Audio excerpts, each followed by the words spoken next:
Hello and welcome to Quarterlight today. Now we're doing something completely different, and yes, Oliver's here to help as well. Normally on Quarterlight we look at car brochures from around the world for the 60s, 70s, 80s and 90s. Today, something completely different. These always come out on a Sunday. We're going to call these the Sunday Drive. Unfortunately, I guess in some ways the current subscribers probably aren't all that interested in this, but these are more like how-to videos, and well, there'll be very random things. There'll be lots of things about living in Canada. I may do an episode later on about, the advantages and disadvantages I found from moving from the UK to Canada. Anyway, today, I thought as I'm going to do this anyway, I'm going to put some roof bars on this, which is a very simple thing, you may say. These are the original roof bars that you would have been able to get from the dealer in the day, but obviously this is a very old car. This is a 2003 Volkswagen so you can't really get these roof bars anymore, but I managed to track down a new old stock one. So what you say? Well, I know a lot of people are going to be buying these roof racks now, and they're going to be old roof racks, maybe 10 plus years old. You buy them second hand. Maybe you're struggling to know how to fit it. We do have the original instructions. And of course, you may have pieces missing, so we can have a look to see what pieces came with the kit and what it looks like complete. Hopefully that might help you. So I'll walk you through actually setting this up and actually putting it onto the car itself, but I'll bring you in here to have a look at it proper. Okay, so like I said, I brought you in here. This is the instructions. That's probably going to blow away, isn't it? And I'll probably lose it. Let's pull it under there. So what did you get with the kit? Well, you got like a rubber little strip. Now that goes in the channel on the top of the roof bars. You may or may not have that if it's on there, but you take it off actually to put the sorts of accessories, if you're going to put like a bike rack on there, etc, etc, but we're not using it for that purposes, so we will put that on there. Also comes with a couple of keys. The keys themselves are just to lock a little very simple plastic cover over there, so it makes it a little bit, well, not difficult because you can break the plastic cover off essentially, but it makes it a bit harder to actually just remove the roof bars, I guess is the idea. So we've got that. We also get this very weird little device that comes with the kit. That's actually just used to actually torque them on there. So it's got little numbers there. We can torque it to, I think, 6 Newton meters is the correct torque with this little attachment, which I'll probably lose before we get too far. We've also got the instructions as well, like I say. And this roof rack is primarily for a Mark 4 Golf or Jetta. We've got a Golf here today. So the instructions actually are quite comprehensive, actually. Quite good instructions, although it's not a difficult thing to do. But like I say, if there's anything missing, it probably would make it quite difficult. So we may cast our eye over that at the end. The roof bars themselves they're just balancing at the top here. Rather nice that they have a little Volkswagen emblem on there. And that's where the key is, just to open this plastic cover off. They've also, on these, which you have to bear in mind, there is a front and there is a rear for these roof racks. Once you take this cover off, it tells you which is the front and which is the rear. Also tells us which is the left, which is the right. I think it's colour coordinated, so I might need the manual to decipher that. But I'll have to put the camera down to unlock this, so I'll unlock this and then we'll have a look inside. Okay, so I've just quickly unlocked that so we can have a look inside. Like I said, this little flap lifts off when I open it, and you can see here it's colour coordinated. You can kind of like make out by the RL, and even the position little badge there says this is going to be for the rear. And then I've opened the other one up as well just to show you. You can see FL, or front left I guess is what that's meaning. Green is the colour coordination on there, so front left and right left. And actually in the instructions it also gives you the meaning of those as well. FR front right, and it's showing that it's blue. If I can just, I don't know if you can read that or not. FL is front left, green, and then rear right looks like it's black, rear left red. So it tells you on there, and it's also colour coordinated. So in reality, I'm sure you can work that out as long as the sticker is still there. I think that's probably the key to that. Anyway, we'll put these racks the right way around. We'll attach our little torque wrench to this, because this is essentially what tightens it up, and I'll show you whereabouts that actually attaches on the car. Okay, so these are obviously your attachments. They look a little bit weird, and you think, what on earth is that all about? But if you pull back the rubbing strip, somewhere in there we go, are the little attachments that actually goes into. So that's the front, obviously. Similar sort of thing on the back as well.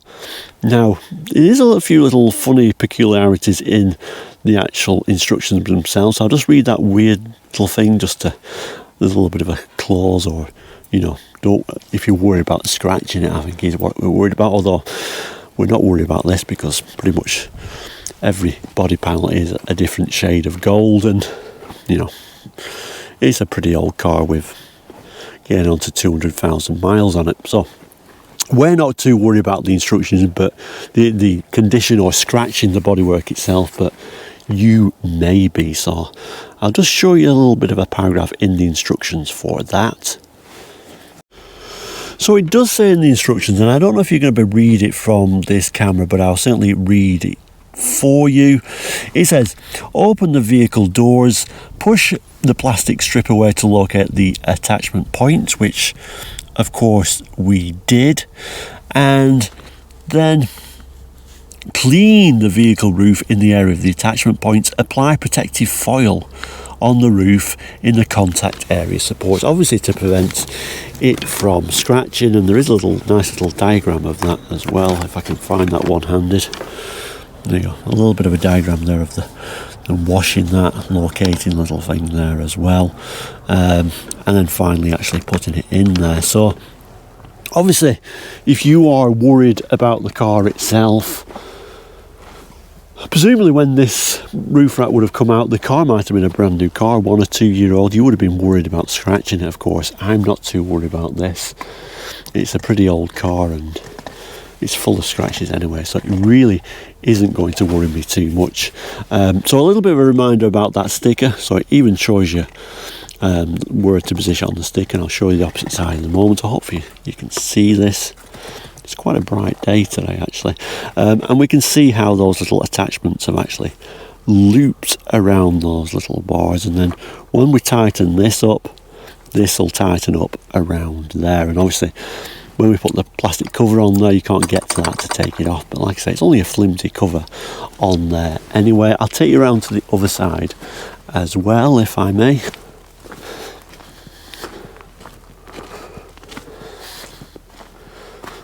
Here is the plastic cover on this side.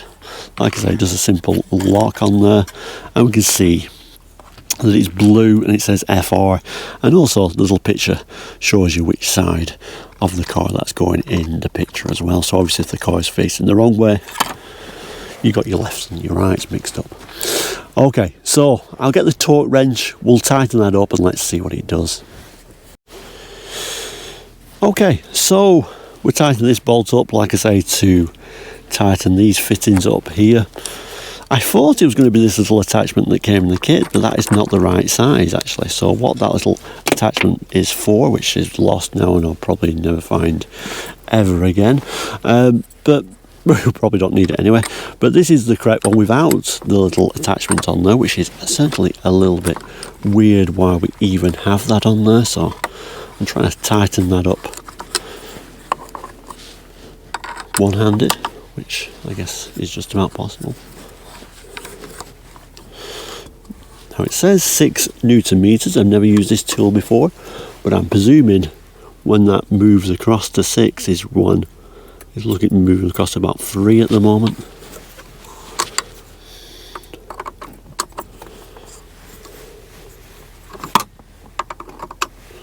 Not easy to do it one-handed. The life of a YouTuber is not all that it seems.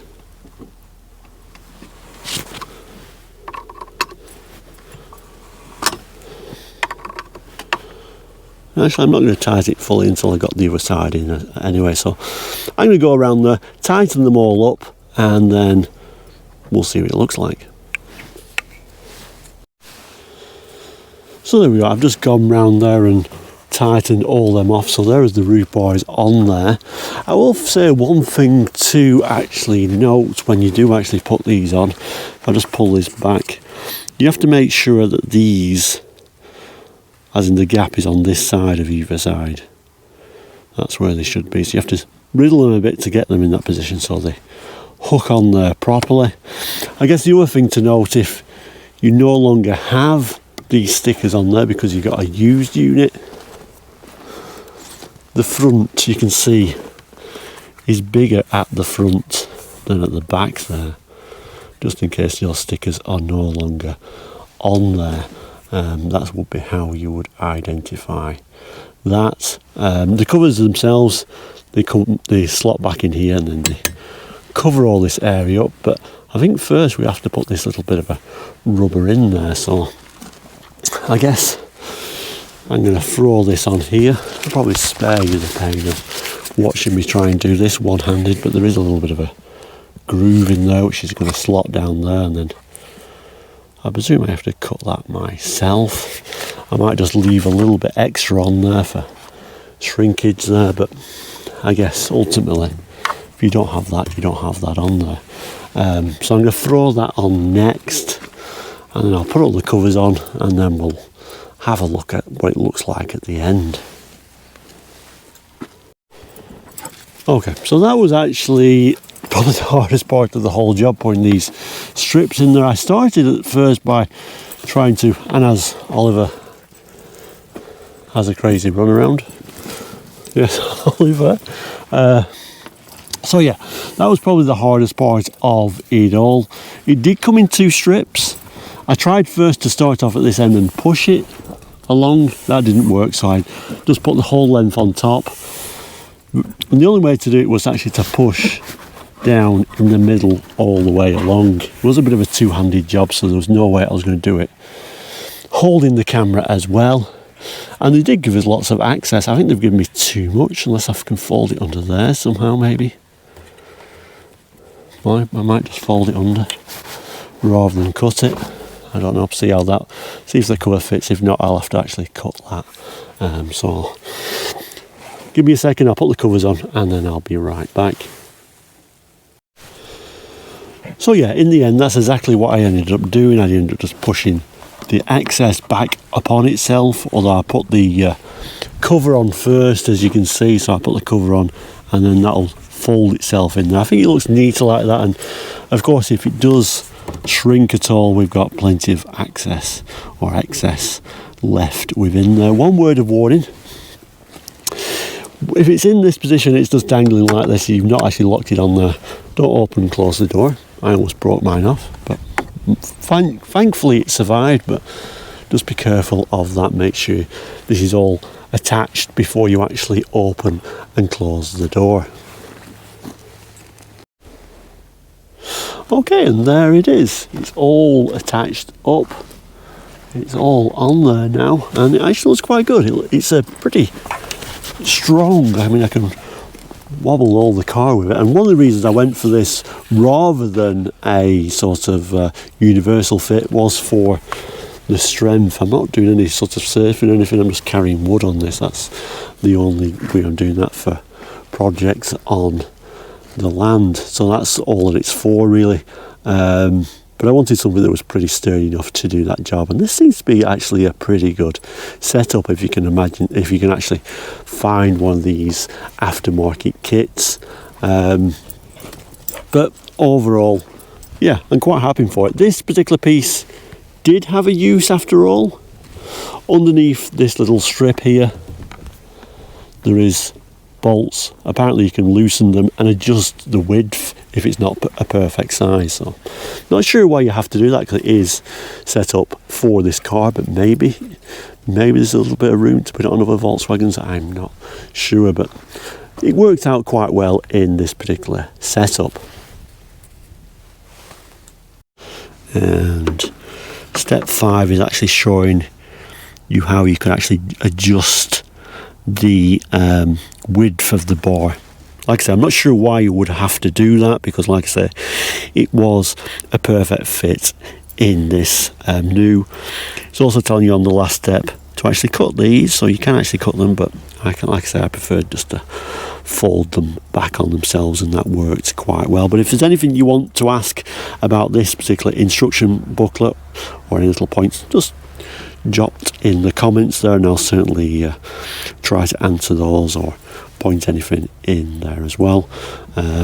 Looks like this particular brochure, or not brochure, I'm always talking about brochures, this particular instructions looks like that is the particular key, and like I say, it's the Pacific one for the Golf in particular.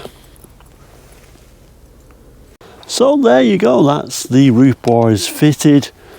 I guess don't forget to put your keys on your key ring. I guess you never know when you might take it off. For me personally, it'll probably stay on there for the life of the vehicle, so I'll probably forget what these keys are actually for. But I hope that's been helpful, at least to maybe one person. If you are struggling, maybe you lost some pieces, maybe it's a used set and you're not really sure how it goes. And like I say, if you still are struggling with anything, give me a line. But that was the first time of me actually putting on them, and I didn't really have any trouble whatsoever. I think even without the instructions, you could probably find the way to do. I guess the only thing is those little attachment points, make sure they are in the right position so it's secure to the vehicle. Mid-November here in Canada, for this part of Canada. I've never been here. I've been here over 10 years now in Canada. Never had it where there's no snow. We've not had a single flake of snow at this time of year. I'm sure it's going to arrive, but today the weather is absolutely beautiful. We'll take it. Winters are very long in Canada, and certainly at some point I'm thinking of doing a bit of a video on that transition from England to Canada, the good, the bad, the indifferent, honest views, and maybe I'll show you some of the roads in Canada as well. But thank you so much for watching Quarterlight today.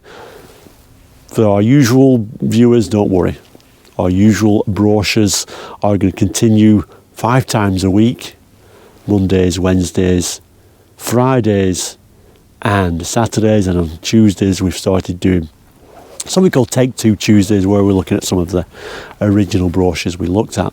So if you're interested in that, please do consider subscribing. If you're interested in little things like this, then please consider subscribing as well. This is the first time using this camera and this microphone, so I hope it works out okay.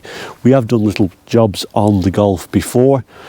When we first got this 2 years ago, the wipers were completely seized on it, so there is a little how-to video from way back on there as well. Maybe I'll do a little link at the end of this show. But thank you so much for watching today.